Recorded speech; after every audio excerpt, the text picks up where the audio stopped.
Hey, this is Hassan Mohaidly from HassanMohaidly.com, and I'm a direct response copywriter and marketer, where I'm famously known as a digital marketer campaign artist, where I help entrepreneurs grow their business through implementing results-driven marketing campaigns that bring them high-quality leads and sales.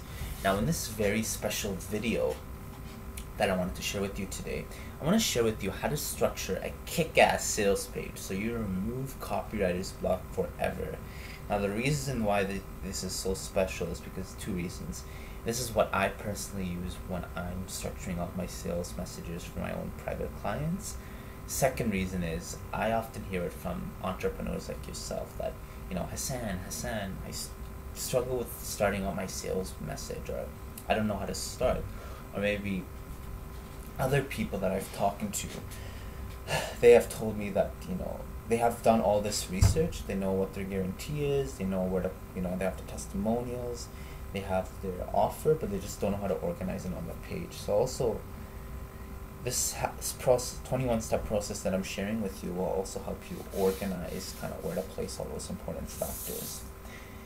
Now, also another thing where I'm going to show you a real-time example of how I structure so right now I'm working with my own social media coach, who's a private client of mine. So I'm going to share with you in real time how I'm structuring one of his sales letters. So shall we begin? So the one that I use myself is, if we can just find it right here, Perry Belcher's 21-step sales secrets. Why I like this so much is I notice it goes more in depth, so it's all in 21 steps, and it follows an organized sequence. It's just more specific, it's more detailed, and I just continually use it over and over and again. And it's just so much easier than the other formulas that are out there. Now, our first three we want to focus on is calling out your audience, grabbing their attention with a big promise headline, and then backing up the big promise. So I'm just gonna pull up right here. So once again, he's a social media coach. He's selling an instant sales system course, but it's a kind of a step-by-step course on how to sell high ticket products or services. So the pre-headline, or the number one, was we want to call out our audience. So we might start out by saying, are you an entrepreneur, coach, consultant, or internet marketer that sells a high ticket product or service over 1,000? Or maybe other ones I've done before is like dear retail business owners or attention retail business owners. The purpose of this is to make them read the main headline, this main guy right here, while at the same time this kind of calls out who our target audience is. Because if we're just saying dear entrepreneurs, that's really vague. But that's why I said entrepreneurs, coaches, consultants, internet marketers. I'm kind of stretched out who my target audience is, and that's an important thing also, because we want to identify early on who our target audience is.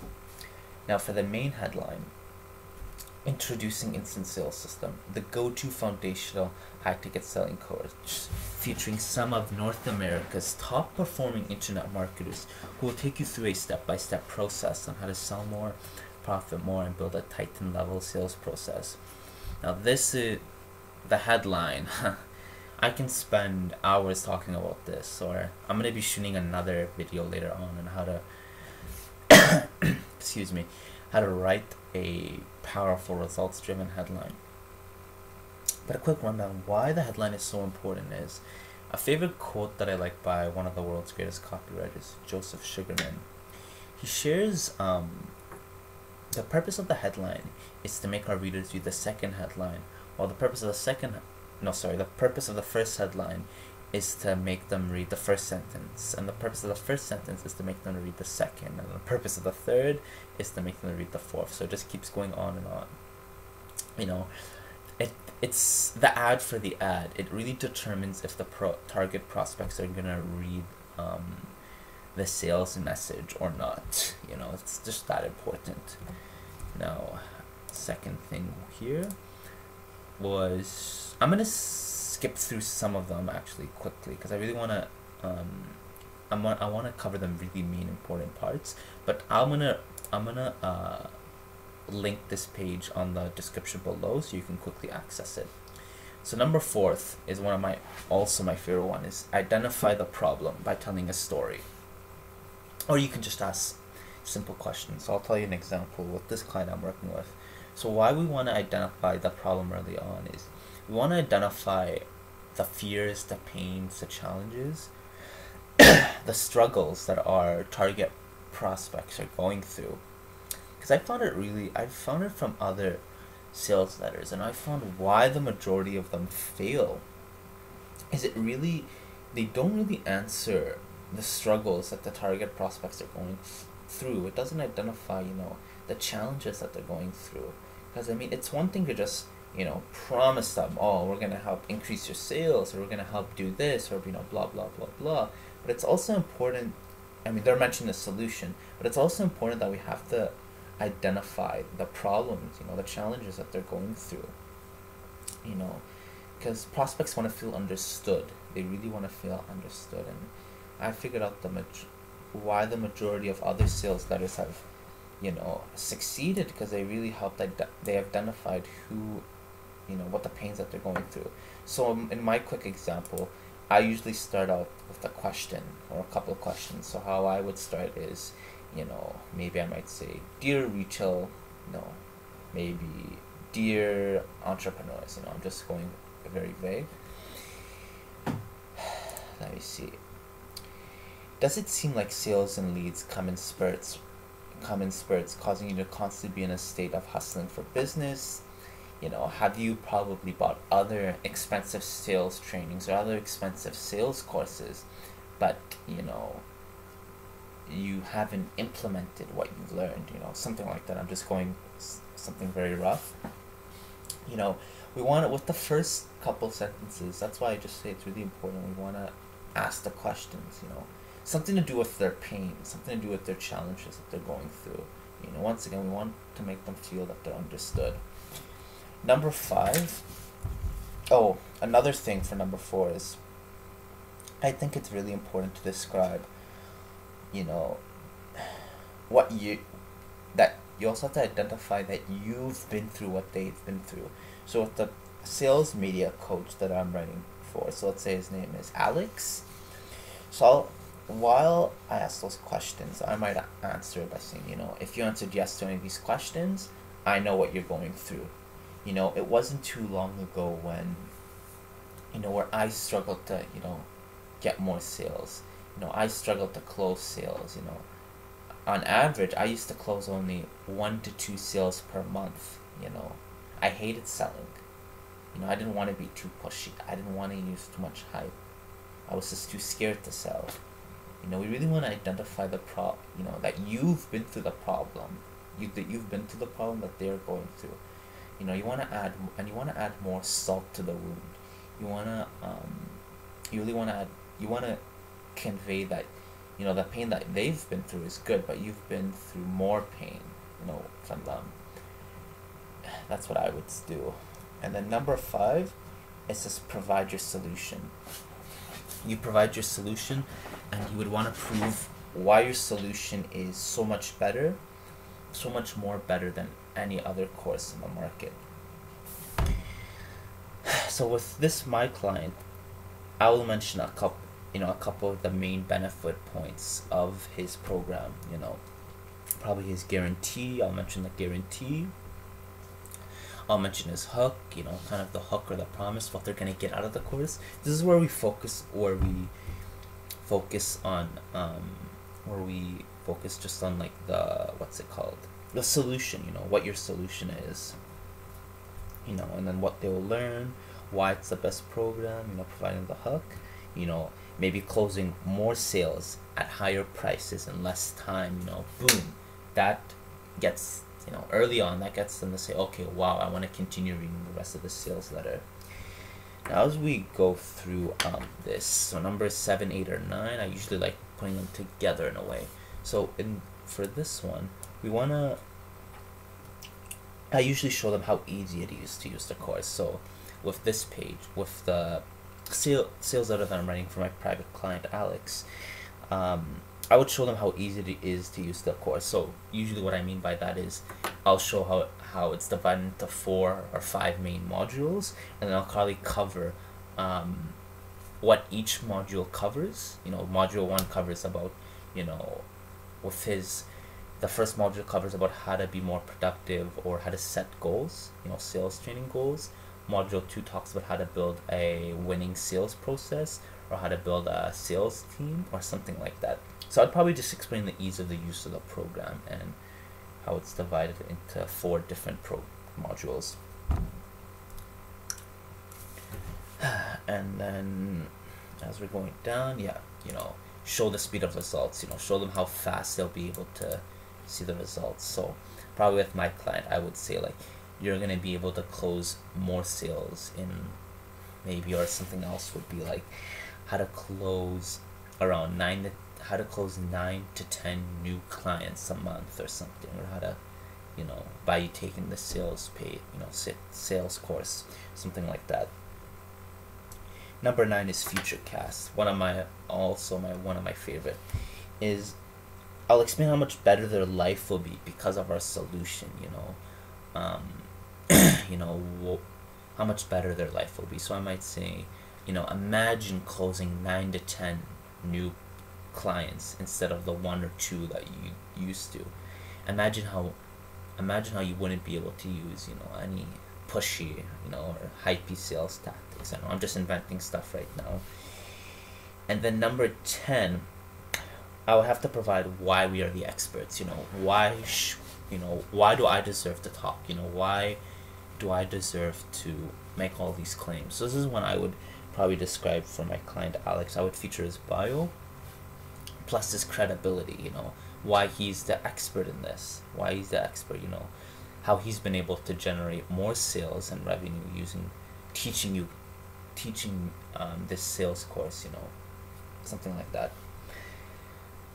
And then number 11, benefit points. So in bullets, I want to identify what they will get out of this course. Probably in benefit points also, because the bullets are just more powerful. And then I'd actually know what for this, in this case that I'm writing it for, I'd actually move the proof and testimonials up here, then I'd have the benefits kind of coming. So after we provide why we're the expert, I would want to show some proof and testimonials that I am an authority, that I have, that kind of also helps answer objections in the sales copy. And then the bullets would come after. And then here's as we're generally coming towards the offer. Something else actually I forgot to mention also, maybe I would say during here, or maybe during the entire sales message, we want to also answer a lot of objections, because as of course of marketing, target prospects are going to have so much more objections. How is this course going to work, or is this course going to help me, or how can I trust it will help me? So within the sales message, you want to help answer those objections. So whether we're doing testimonials, we answer testimonials with the idea that it helps to answer that objection of, how you are an expert. Well, we have proof and testimonials to back that up. Excuse me.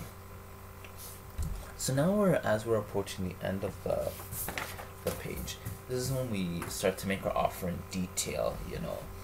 This is when I build up the value for the course. I feature any bonuses. So in this case, he's going to give them a free copy of his ebook.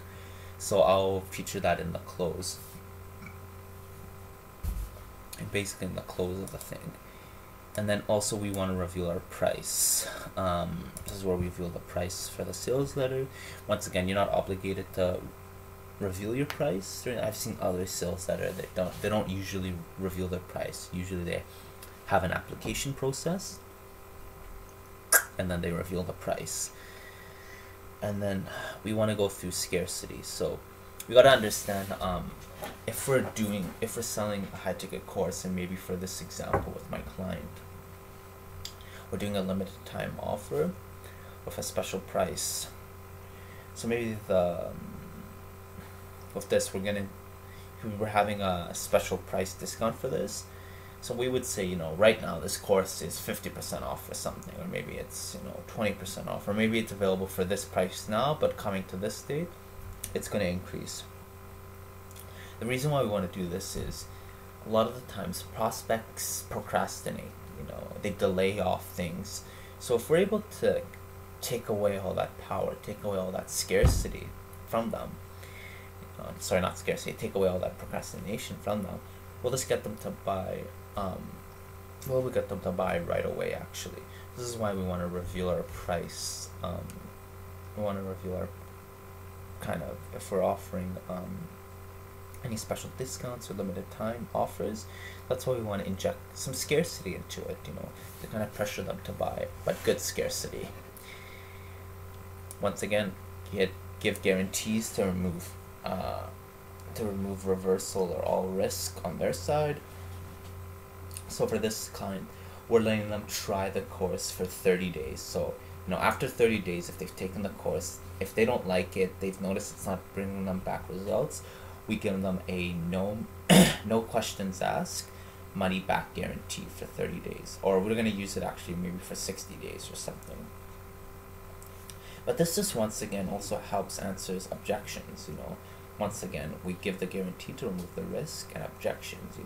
If prospects are objective during the sales copy, well, if we're able to give them a guarantee, that'll just help answer those objections and to remove the risk from their side. And then the rest will just be the call to action, giving them a warning if they don't buy. So maybe how much worse their life will be if they don't buy our product or service. In this case with my client, I mentioned